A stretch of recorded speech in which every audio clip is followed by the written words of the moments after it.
Welcome, dear listeners. Today's story contains imagery that some may find very disturbing. Listener discretion is advised. The Scarecrows by Louvie G Tucker.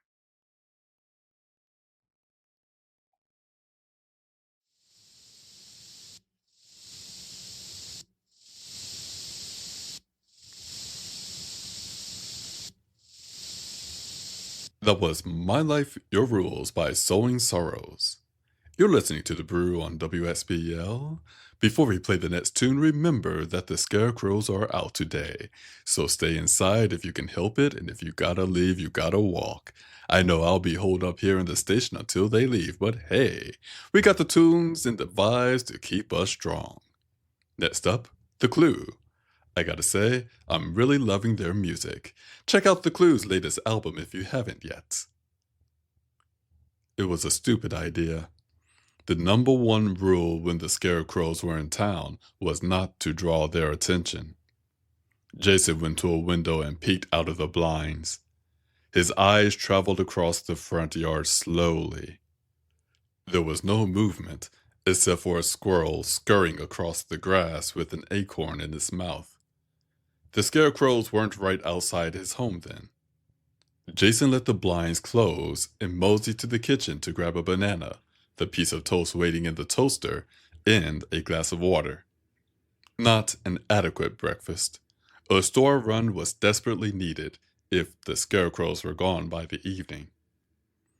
Jason sat at the kitchen table, bit into the toast, and checked the email on his phone. There was nothing worth reading in the inbox. Then, the message app chimed with a new delivery. It was from his job entitled Important. His stomach dropped. The company was demanding employees to show up for work, scarecrows or not. His toast went back onto his plate. His head went into his hands. It made no sense. Why demand people come into work when the scarecrows were out? Damn leeches, he muttered under his breath. If I didn't have collections breathing down my neck, I would skip work. Leaving the house was almost a death sentence. With work being close to downtown, walking there from his house was out of the question. There was no public transit he could take. Driving was the only option. Hopefully, a scarecrow wouldn't see him leave his car or enter his workplace. He didn't want to be known as the man who led a horde of scarecrows into the building to convert people. A wry smile played on his lips as he stood up from the table. Convert. Such a benign way to say kill. Then again, no one really knew exactly how the conversion process worked. In truth, no one had been able to get close enough to see it happen without attracting the scarecrow's attention. Even though there was camera footage of scarecrow conversions, the details of the process had proven elusive. But, for all intents and purposes, if a scarecrow converted a person, that person was presumed dead. Jason walked to his bedroom closet and slid the door open. Near the very end of one side were shabby and tattered rags posing as a jacket and a pair of pants. His fingers reached in and grabbed the hangers. As he lifted them off the rod, he averted his eyes. At the very end of the closet were sets of clothes that were too painful to look at. It would be better to donate or trash them, but bittersweet memories kept them there. He threw the ragged clothes onto his bed and inhaled deeply before letting his breath out.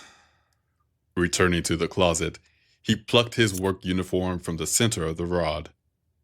Solid black with a security badge sewn onto the shirt. He shook his head. Who needed protection today?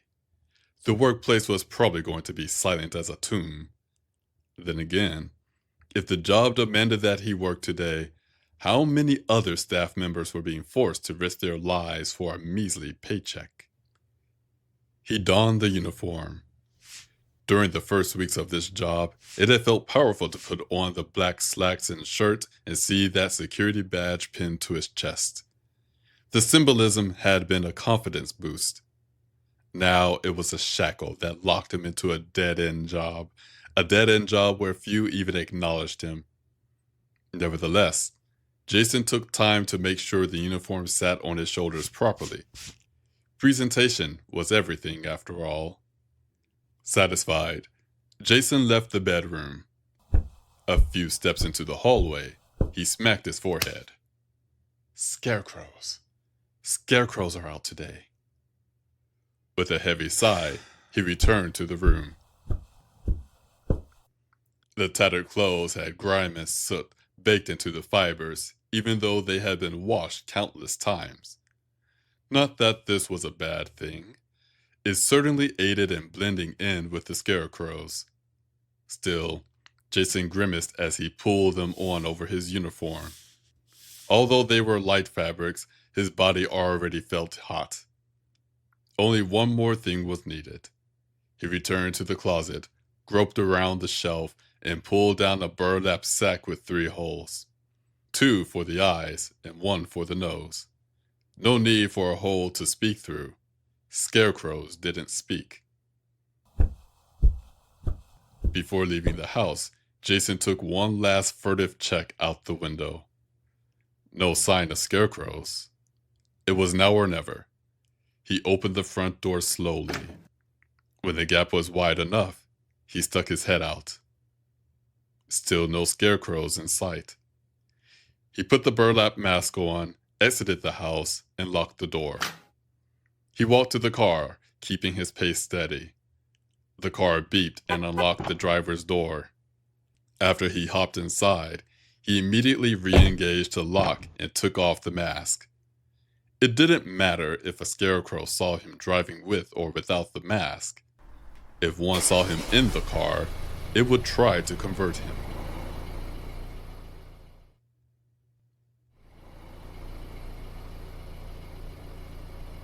There were more cars on the road than there should have been. The 2-lane highway was packed with commuters all heading in the same direction, downtown.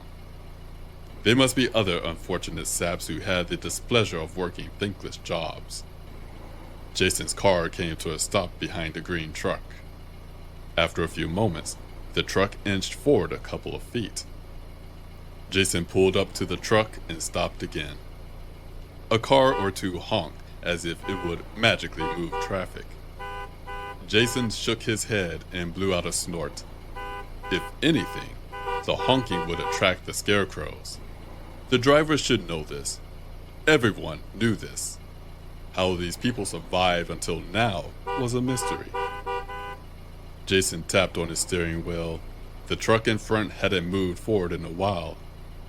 Another car from behind laid into the horn. Jason gritted his teeth. His hands gripped the wheel tighter. He closed his eyes, breathed in, and counted to 10 as the car behind him blasted its horn.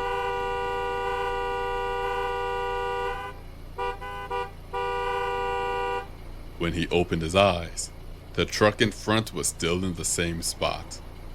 In his rearview mirror, he saw a pudgy man in a clean white button-down shirt exit the rear car.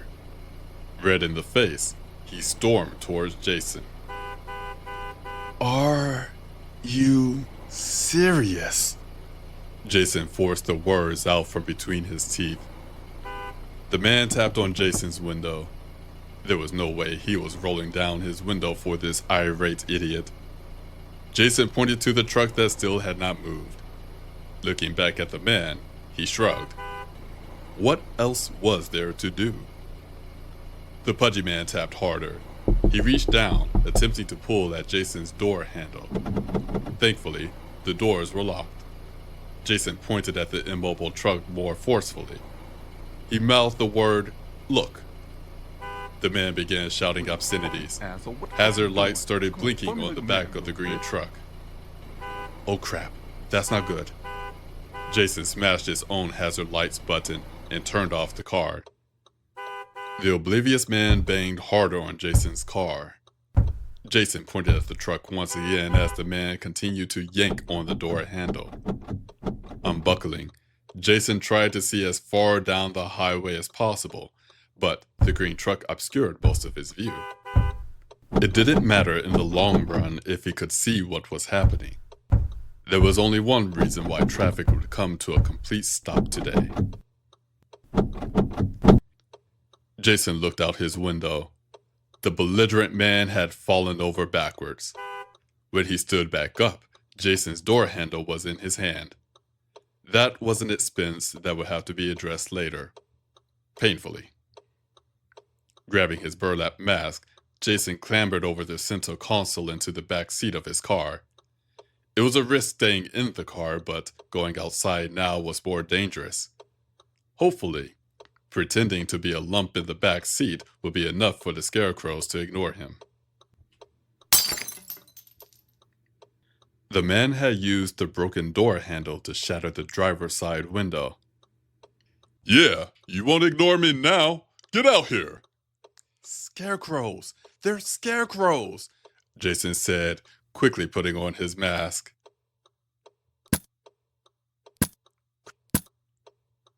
The mask made it difficult to see, but it was clear that the man had used the door handle to damage Jason's windshield. Lines raced across the glass from where the handle made impact. Jason choked down the curses he wanted to shout. This buffoon was draining his meager savings account with every attack on his car. However, that wasn't the important thing right now. Survival took top priority. Jason positioned himself comfortably in the back seat. He took a deep breath, followed by controlled breathing. Staying calm and still was the best thing to do. It was difficult to remain calm, though, when the car was being rocked back and forth. "Seriously, why are you still alive?" Jason whispered. "Oh shit!" Jason held very still. Every chemical in his body wanted him to flee, but that would be a death sentence. He kept his eyes forward and breathing steady. The driver door opened. The pudgy man jumped inside and slammed the door shut. He looked back at Jason. "What the fuck? Why didn't you warn me?" He berated Jason quietly. Jason remained silent. His body vibrated. His heart pounded against his ribs. If he could, he would tear the man out of his car and pummel his face. Despite the desire to carry out his fantasy, it would be terrible timing. Near the green truck, a throng of human-like figures shuffled forward. They wore a variety of ragged sun-bleached clothing, including plaid, jeans, sundresses, overalls, and hats. All of their heads were made from straw-filled sacks attached to their bodies by twine wound around what would be their necks. Nearly all had a smile stitched into the fabric of their sacked heads with beautiful button eyes. A few had no face at all, only a blank canvas. Their bodies were filled with gray, brown, and near black hair, which also substituted for their hands and feet. They ignored the green truck. Their target was Jason's car. "Fuck! Come on, give me your mask!" The man whispered harshly. He twisted and reached into the back seat. His rotund belly slowed him down enough for Jason to slump over. The new position strained his neck, but kept his mask reasonably safe from the man's assault. A scarecrow launched itself through the broken window. The belligerent man yelled as the straw creature grasped at him. The door latch clicked, rustling mixed with shouting, scratching, and the car horn bellowing erratically. Jason forced his breathing to remain steady. The car shook. The man's yelling grew hoarse and was soon replaced by painful gagging and squelching sounds. Something hit the car, making a loud thump as the man's voice grew quiet.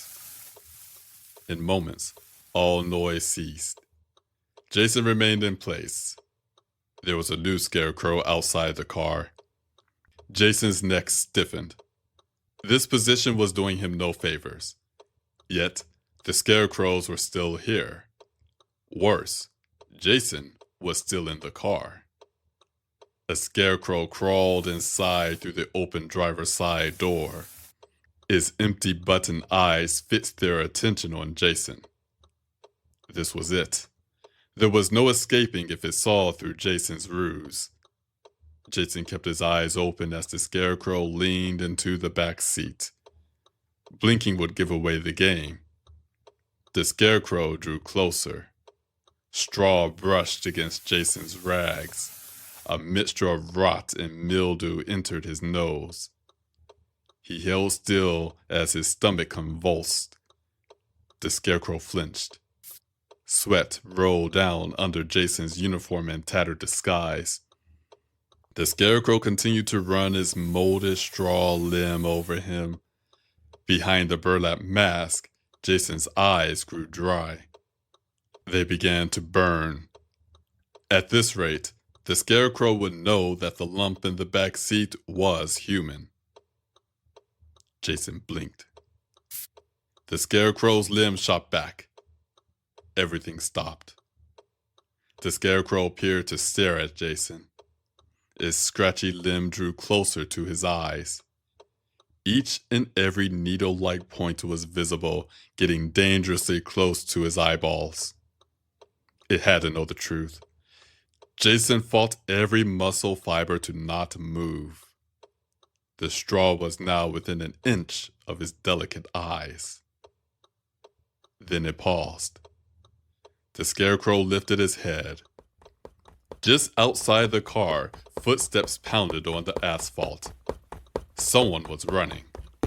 Rustling exploded behind the sound. The scarecrow pulled away from Jason and scrambled out of the driver's seat.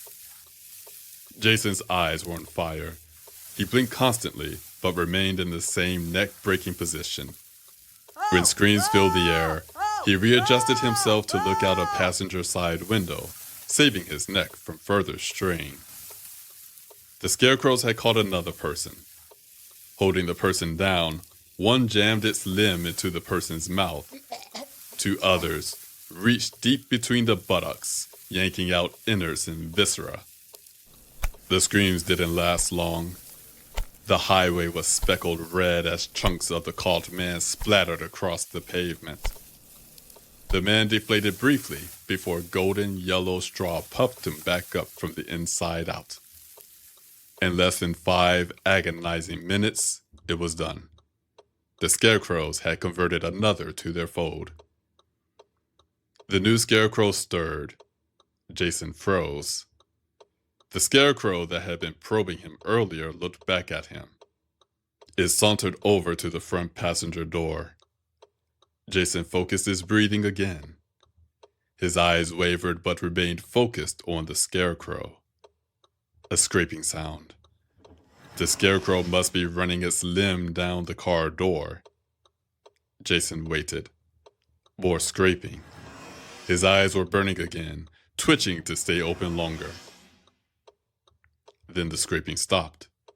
The scarecrow moved out of his field of view, shuffling towards the back of the car. Jason waited. It was not safe yet to turn his head, but he could relieve his eyes. He stayed in place as the scarecrow horde dragged their limbs across the asphalt to the cars behind his own. In the throng, one scarecrow stood out from the rest. It wore a faded floral sundress and an unraveling sun hat tied snug against its head. It had a face, a stitched-on smile and jewel-red eyes that would glint in the sunlight. Its straw was pale yellow, not moldy, but not fresh. Jason's throat tightened. A hot tear streaked down his cheek. Hey, Sarah. I'm not ready to join you yet. When the scarecrows had vanished from view, Jason ripped his mask off and wiped the tears away.